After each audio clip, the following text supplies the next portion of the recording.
Hello, friends. I hope you're out wandering through nature, exploring the natural world around you. Do you enjoy writing about your wanderings? Nature journaling is an awesome, fun way to remember all the adventures you have taken and how you felt during those journeys. If you're looking for some beautiful journals to keep track of all your wanderings, I have several available on Amazon, including some guided journals for children. Start your journey in journaling by clicking on the link in the show notes. Keep exploring the nature around you and keep journaling all your wanderings.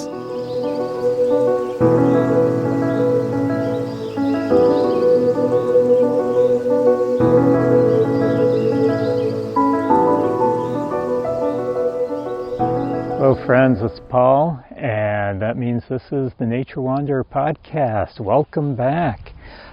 Today I am in my old stomping grounds. Yeah, I remember this place. I'm at a place called Sinking Ponds Wildlife Sanctuary. It's right in East Aurora, New York, which is where I was raised as a child. This is my hometown here, East Aurora. And I remember this place well. And the reason is because when I was a kid, I used to ride my bike down here all the time to Sinking Ponds. It's a wildlife sanctuary. It's got quite a history, and it was always a fun place for me and my friends to just ride our bikes down here. It's on the other side of town from where I lived, but it was a fun ride down here. Usually stop somewhere along the way to grab some snacks or something, come down here and just sit and watch the birds and chit-chat, talk a little bit. A lot of times we'd hike the trails, and I mean there's not a lot of trails here, but there are some trails here, and it's just a beautiful place. It's on the edge of the town, and it's always so quiet here. Usually in the summertime you get a lot of waterfowl. It's got some ponds here, it's got a swampy area, some hills, a lot of woods, and it's actually right next to the Department of Public Works. It's on a dead-end road, so you don't get a lot of traffic going by. I can actually see because it's still winter, end of winter I hope, and there's no leaves on the trees, so I can see the road in the distance on the other side of the pond. I just saw a car go by, but I can't hear it. So really peaceful place. So it was a nice place to get away when I was a kid. And we used to come down here. I lived right behind a park when I was a kid, Hamlin Park. And that was my big hangout. But it was always full of people. I mean, it was right in the middle of the town. It was always busy. This was a place for me and my friends just to get away from it all. You know, just to get away, enjoy nature. Yes, I used to enjoy nature even as a kid with my friends. So anyhow, a little bit about Sinking Ponds here. Like I said, it's just on the edge of East Aurora, the village of East Aurora. It's a 75-acre wildlife preserve, and it's full of swamps, hills, a little bit of open area. The pond right in front of me, and I'm going to head down the trail here. Beautiful day. I've got a waxing gibbous moon here. It's going to be full shortly in a few days. I'm recording this earlier, so if you're wondering, it's like, wait a minute, it's not full moon this weekend. But yeah, for me it is when I'm recording this. But anyhow, just beautiful. It's sunny, about 40, low 40 degrees. And I'm just going to head up the trail. I'm the only one here. There's nobody else here. There was one other vehicle when I got here, but some elderly gentleman, he was headed on his way out. So I always love the sign here. Sinking Pond Sanctuary, wildlife refuge where all living things are protected. And then right below that it says, take nothing but pictures, leave nothing but footprints. Good motto to have, no matter whenever you're in nature. You know, take nothing but pictures, leave nothing but footprints. So anyhow, about Sinking Ponds here, it's a 75-acre preserve. It was formed actually about 10,000 years ago. Now, not sinking ponds itself, but the geology here. It was formed some 10,000 years ago by glaciers. Yeah, the ponds that we're looking at, pools, the one side, I'm up on a small incline here, small hill, and on the one side of the trail, it goes down to a good-sized pond. I'm not sure how many acres this pond is, but it's a rather large pond. And not a lot of vegetation in the pond, so it does get a little bit deep. I usually see a lot of geese. It's kind of quiet today. And if I turn around on the other side of the trail, it also goes down, but it's just swamp. Yeah, total swamp. And another one of my old stomping grounds is across the swamp. On the other side of the swamp, you can see nice green, very manicured grass and some paved trails going through. That's the East Aurora Country Club, and I call that my old stomping grounds, not because I played golf, and I have played golf, I'm not very good at it, but I have played golf. Usually I end up in the wrong fairway. But that's where my first job was. Yeah, I worked there for quite a few years. My older brother worked there, and he got me the job, and I worked on grounds maintenance crew. So I used to go around and rake leaves, mow the lawn, and clean up. I'd do all the manicuring. At one point, I was the night waterman over there, so I used to water the greens all night. Oh, to think about golf courses. We won't get into the environmental bad side of golf courses, but yeah, that's what's on the other side. So you've got swamp on one side, you got a pond on the other side, and this trail just goes right down between the two of them. Now, these are what we call kettle ponds, or some people call them kettle pools. So like I said, they're formed by glaciers. Glaciers, huge mountains of ice, and tons and tons of weight on these things. And when the glaciers were moving across the continent, they're kind of like a bulldozer, and they're just tilling up all the soil in front of them. So just bulldozing all the soil as they basically moved across the country, across the terrain. I'm watching where I'm going. So a couple of bridges here, small stream going through two streams, and they're coming from the pond and headed over to the swamp. And I'm stopping on the second bridge because there's actually a little dam here that's making this pond over on this side. Yeah, there are beaver in here. You come in the evening during the summer and you have a chance of seeing the beaver in there. Just heard a red squirrel up in the trees here. But the glacier came along, and as it was digging out its path in front of it, and then after hundreds of years, it started to recede again. So the glaciers started to recede or pull back, and as they did this and they retreated, they deposited sediment that was caught up in the ice, and that just kind of got laid down on the ground, compacted by the glacier, and also big ice chunks would fall off. And as these ice chunks would fall off, they would lay there with all this till and silt all in it, and it would just sit there on the ground, and it would melt.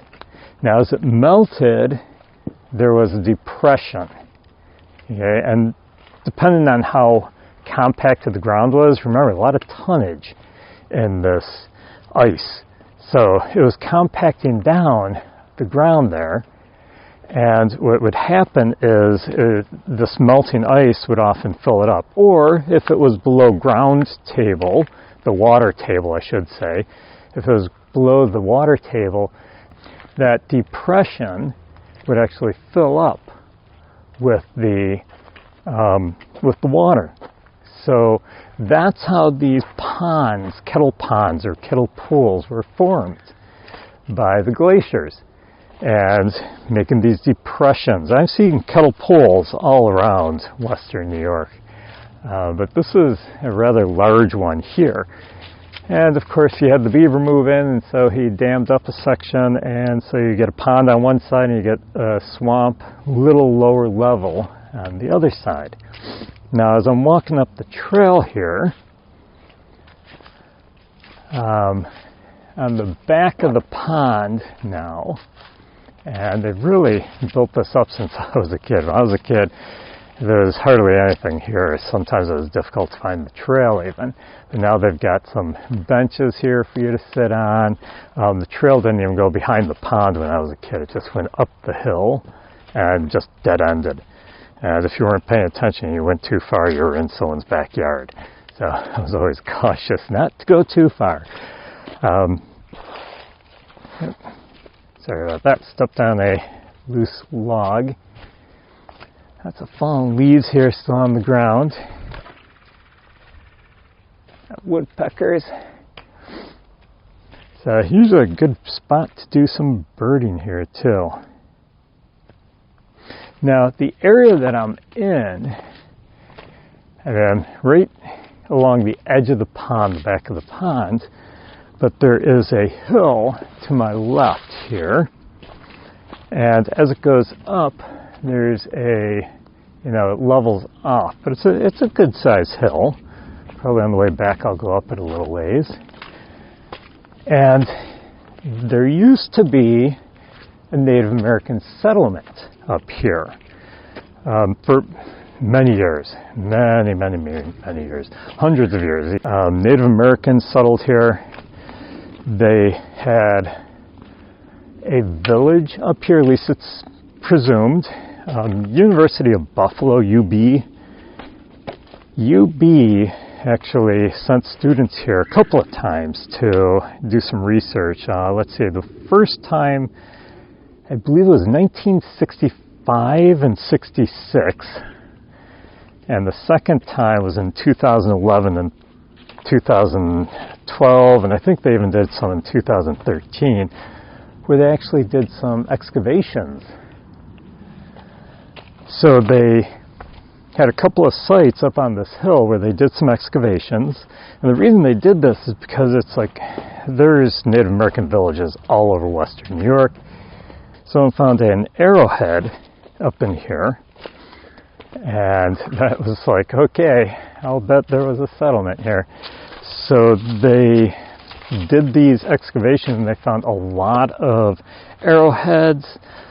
They found some tools, Native American tools, which arrowheads are a tool. They actually found a sandstone bowl while they were excavating. And all the birds are around me and they're warning each other. Looks like, just flew by. Looks like a red-bellied woodpecker. I don't know if you can hear them. But anyhow, they also found several fired clay bowls, so showing different ages. The arrowheads that they found, the pottery, all these, excavated artifacts, they told them the different time periods, because, arrowheads are made different by different Native American nations.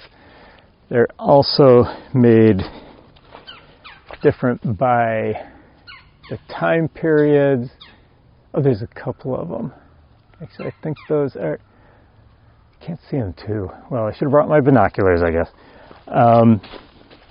But they, could tell who was here and at what times they were here. So these excavations told about the Native Americans that were in here, and they did find an area where it was stones piled up almost like a foundation. So yeah, lots of history, like I said. Now they do say, and there's not a lot of evidence about this, so I don't want to say too much, but it is thought that there was a fort, a Native American fort on the top of the hill. And I think they say that because this would have been a great place for it.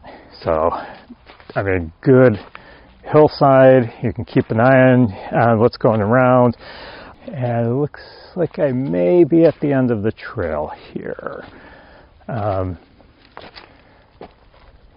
But anyhow, this fort, if it was here, if there actually was a Native American fort, they say that one of the local historians is thinking that there was probably a large battle here by all the arrowheads that were found, and he says because of that they have found some of the locals say that there are ghosts here, Native American spirits, and I don't know. Okay, stories, truth, who knows? But that's the Native American history of this place and how they used to be here. But they do know there was a village here. But even in the village, the Native Americans would have made a lot of arrowheads, so you would find arrowheads here, you know, just for hunting. Doesn't mean there was a fort here, but there was definitely a village here of some sort. Now, they think that this was probably just for like spring through fall, so they didn't winter here. They probably, you know, moved elsewhere for the winter, but you have this big pond here, this kettle pool. Great for fishing. You've got the woods, great for hunting. So they had everything they needed right here. What better place to build a village? So that's why the Native Americans were here. Now I did mention how, we've got a tree here with wire around it. Beaver, didn't work. Tree's totally dead. Yeah, you can see it was girdled. You can see some chew marks on it. But they tried to protect it. I guess it was a little too late. Smaller tree here with some wire around it.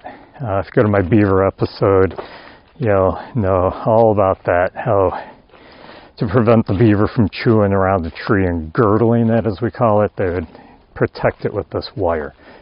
So, as I said, I am at Sinking Ponds. Where on earth did that name come from? Well, the history of that is kind of interesting as well. So the name actually came because of quicksand. This area, the swampy area, is considered quicksand. And if you're not familiar with quicksand, you're probably thinking of all the movies. I think there was an Indiana Jones movie where he was stuck in quicksand and couldn't get out. I don't remember. I haven't seen those movies in a long time. But the quicksand basically was pulling them down. Every time I see one of these movies on TV or in the theater, and you see some guy stuck in quicksand, and he's trying to get out, and it's just sucking him down in. And, well, that doesn't really happen. But I'll get to that in a minute.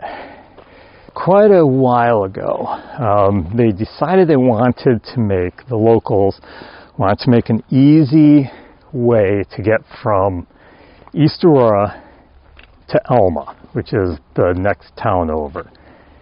And to do that, they decided to build a road between the two. Now, you've got the swamp in the way. You've got this pond in the way. So what do you do if that's in the way? You build a bridge, of course. Why not? So they built a bridge, and from what I understand, the bridge was made from cedar logs, which, if you're not familiar with woods and all, cedar is a very weatherproof, waterproof lumber. So, of course, back then, that's what they made bridges out of. And you may be wondering, back then, what do you mean back then? Well, we're talking back in the mid-1800s. The first bridge, as a matter of fact, was put across in 1849. So they built this bridge in 1849 out of logs. Waterproof, at least they were smart on that aspect. And they built it across the swamp and used it. Nice, easy path from East Aurora to Elma, southern Elma. And it was used quite a bit. There goes a chipmunk running through. Lots of wildlife here. But anyhow, the bridge sunk. Yeah, after a while, it kept just kind of sinking into the swamp, and it would have water all over it, and it was hard for the vehicles to go along it because of that. And so what do? Well, you build another bridge on top of it. So that one's sinking down into the mud. And so they built another bridge on top of it. Now, it didn't take long before that second bridge started to sink as well. Now, this kept happening. They kept building a bridge on top of a bridge on top of a bridge. And they did this, but the bridges kept sinking down into the swamp. So into this quicksand. And that's where they got the idea that, oh, there's quicksand here. Okay, I'm climbing up the hill here. So this is where they say that the Native American village was. Right up on the hill. Good vantage point. And I'm just about up to the top. Yep. Right up to the top of the hill here. It levels off. And there's houses back here, people's backyards. So I'm not going to go any further. I don't want to disturb anyone. Don't want to trespass. I am still on the preserve. I got some nice cherry trees here. Nice big cherry trees. Lots of maples. Got some beech.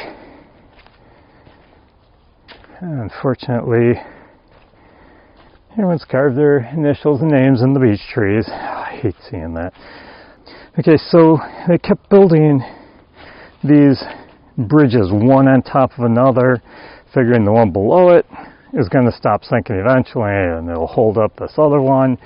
But they just kept sinking. I mean, they'd last a few years, but they'd sink in again. So they kept doing this. Like I said, they started in 1849 with this whole idea of building a bridge across the swamp.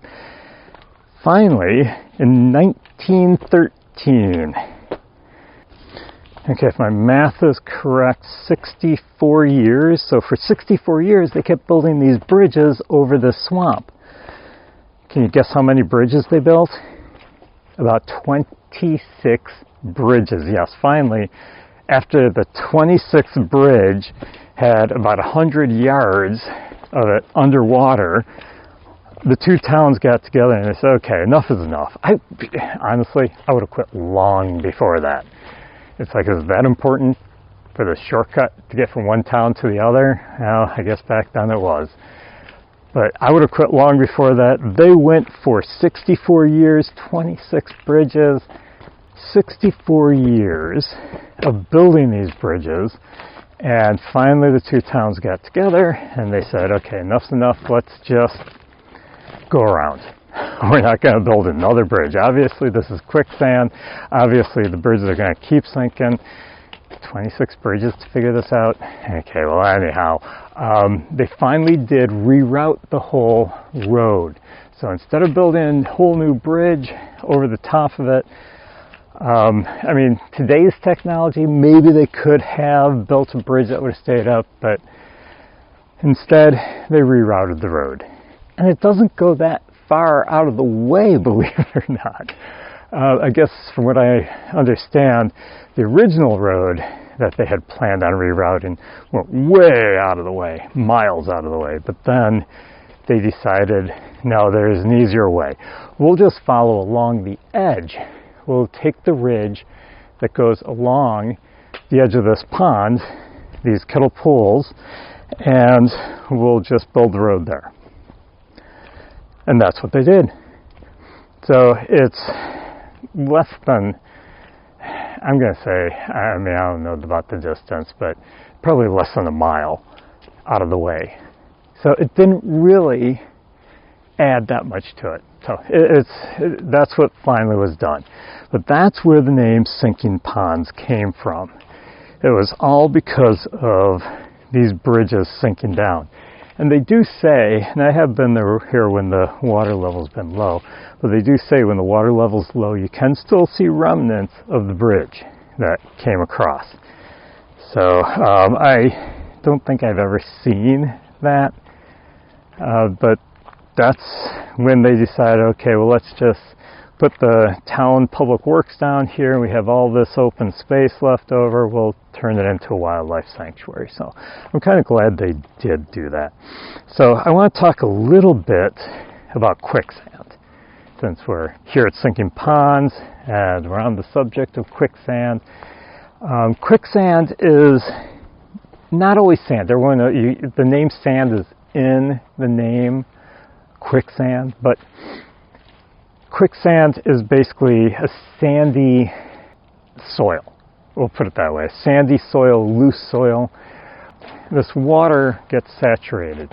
So like if it's below the water table, if it's like at the beach, and that's actually a good example of using the beach. If you're ever into the beach and you're walking along the beach away from the water, away from the ocean, or if you're at a lake, it's pretty solid. You can walk on that beach, you can walk on that sand, and you're not sinking in. I mean, it's pretty solid. I've actually drove down North Carolina, drove on the beach. Made me nervous, but you know, our entire vehicle stayed up above. But if you walk down closer to the water where the sand is wet, you start sinking in. And if you walk down in the water, you sink into the sand even more. So what's happening is the water is lubricating the sand. And it's getting between the molecules of sand, and they are not, basically there's no friction between them anymore. So they're basically sliding against each other, and as they slide against each other, they move and they displace. So when you step on it, it's going to move out of the way and your foot is going to sink down in. So that's what's happening with quicksand. When you have a lot of the sand down here, it's very moist, and you step in it, you sink down into it. It doesn't have to be an actual sand at the beach. It can be a sandy type soil. So all these stone mountains, remember, glaciers came in, tilled up all this soil, crushing rock in its path, you know, and so you're getting like a sandy soil here. So that's what quicksand is. But it does not pull you in. So there's nothing down there yanking you down into this quicksand. What happens is you step in it and you're displacing it. Now, rarely is it very deep. So when you see these movies where these guys are sinking down below their head and they're drowning, no, that does not happen. Okay, what it does is it's rarely higher than your waist. So you might sink down to your waist, and that's it. But the only way you're going to do that is if you're fighting. Yeah, it's when you're trying to get out because you're panicking, you're fighting with it, and you end up moving the sand even more out of the way. Remember, it's lubricated, and it's displacing, and you are sinking down into the hole where it's just moved out of the way. And that's why you sink into quicksand. It does not suck you in. So in these movies, no, not very accurate. Like I said, usually waist deep. Now, if you do get into quicksand, okay, if you get stuck in an area where you're quicksand, maybe you're up to your knees and you're having trouble getting out, remember, the more you fight, the more the sand is going to move out of the way. And you will sink in further and further, and you'll get stuck more and more. So the best thing to do, obviously, relax. Just relax. And this is going to sound really strange. If you're really sunken down in, lay down in it and relax. Why would that work? Well, because of density. Okay, the quicksand is more dense than the human body. It's actually more dense than water. So if you are in quicksand, well, they actually say the average human body has a density of about 62.4 pounds per cubic foot, and it can float on water because we're lighter than water, less dense than water. Now, quicksand has a density of 125 pounds per cubic foot, which means that you can actually float in quicksand, and actually easier than you can on water. So if you are in quicksand and you lay down and you relax, you will eventually just float up to the surface of the quicksand. And then disperse your body weight, and you can move your way slowly, crawl your way across this quicksand to get out of it. So if you ever do find yourself in quicksand, I don't recommend you ever do that. Don't come down here to sinking ponds and walk through the quicksand. I have walked through a swamp before and got pretty stuck in there. But never bad enough. I mean, it never went up to my knees, but never bad enough where I knew I wasn't going to get out. So, but if you ever do find yourself in that situation, that's how you get out of the quicksand.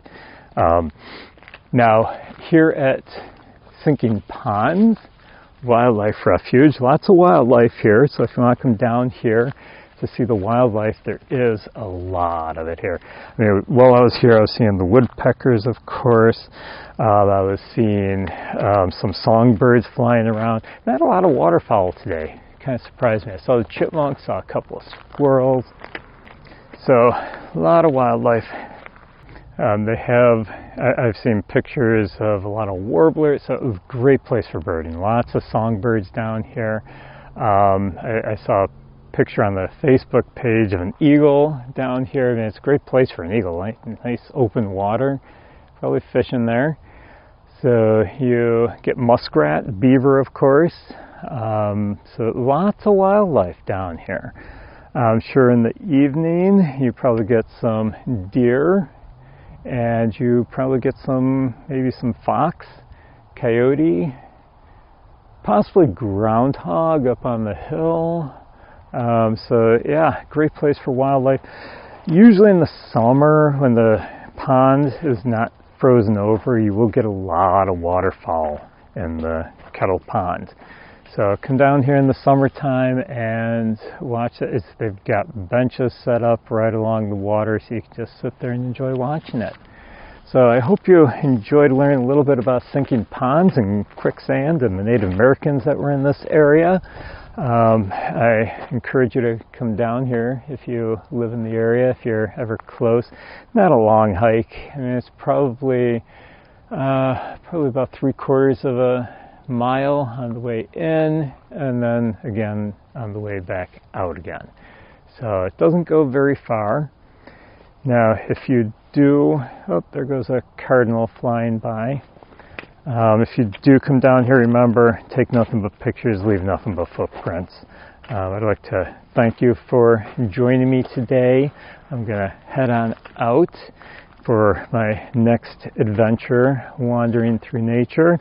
And please rate and review the podcast.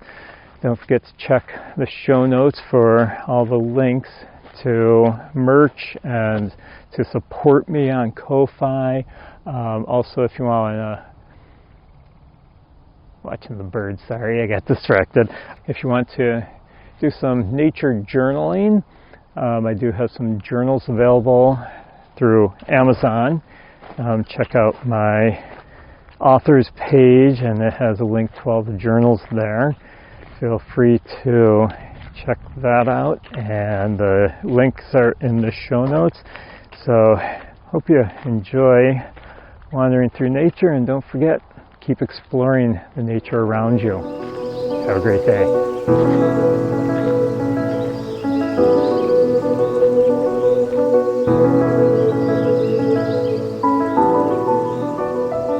Did you know that plastic is made with oil, a fossil fuel that pollutes the environment?